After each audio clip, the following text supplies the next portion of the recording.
Ever have one of those moments when people surprise you in a good way? You thought you knew them well, then out of nowhere they run down the court and dunk a basketball. Or they might stand up and sing this song that brings tears to your eyes. Or they might give some compelling speech. You'll stop them and say, "Man, I had no idea you had it in you. I didn't know you could do that." And you just can't believe that this person had it there the whole time and you didn't even know it. John writes to a group of people that had that kind of potential to surprise the community, the city in which they lived. Philadelphia was the youngest of the 7 cities. It was named after King Attalus II, who was devastated when his brother Eumenes, who he loved deeply, died. He gave him an epitaph, Philadelphus, meaning brotherly love, which became the name of the city. It was a prosperous city which was intended to be the light to other nations, essentially promoting Greek culture to the rest of the world.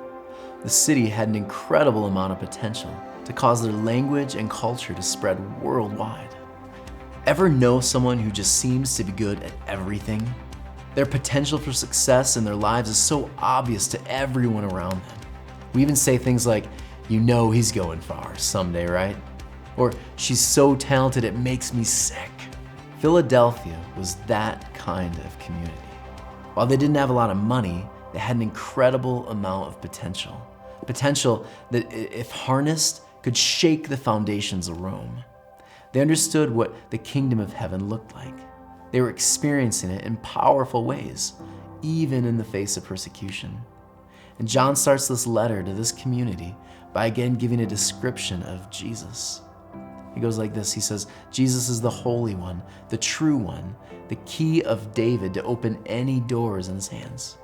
During this time when the emperor was demanding worship and using phrases like, "There's no other name under heaven by which you're saved but Caesar," John reminds them that Jesus is the genuine God, the real Savior to bring universal peace to the world.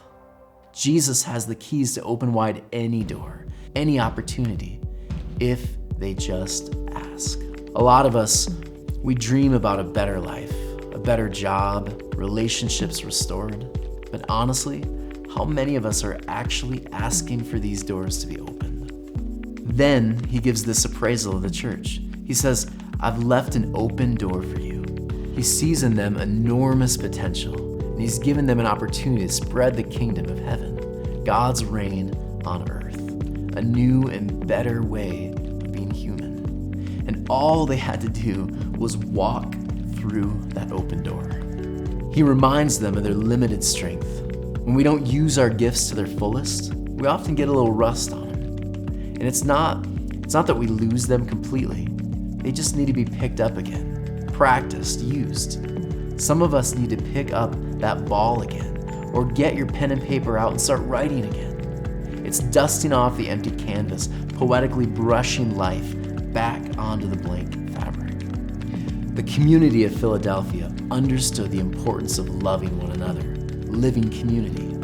They understood living shalom, which means nothing missing, nothing broken. What they needed was the strength to take that powerful message, that life-changing message of hope, to the open door before them. He also reminds them that yes, some have given up. They've thrown out any desire to use the potential message to reshape their city. But when the remaining faithful people, when they step up, accept and use the potential they've been given, everyone will clearly see God's loving character, his kingdom in their lives, his rule, his kingdom come. He'll keep them safe from the trials they'll face. And when they do this, we're told they become pillars. He calls them pillars because during this time period, pillars held up monstrous structures and temples.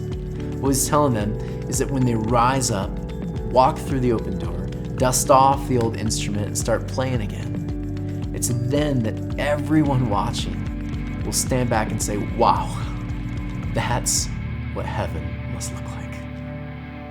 When we become the embodiment of God's presence here and now, we become a community, living, loving, dusting off old instruments and creating heaven on earth.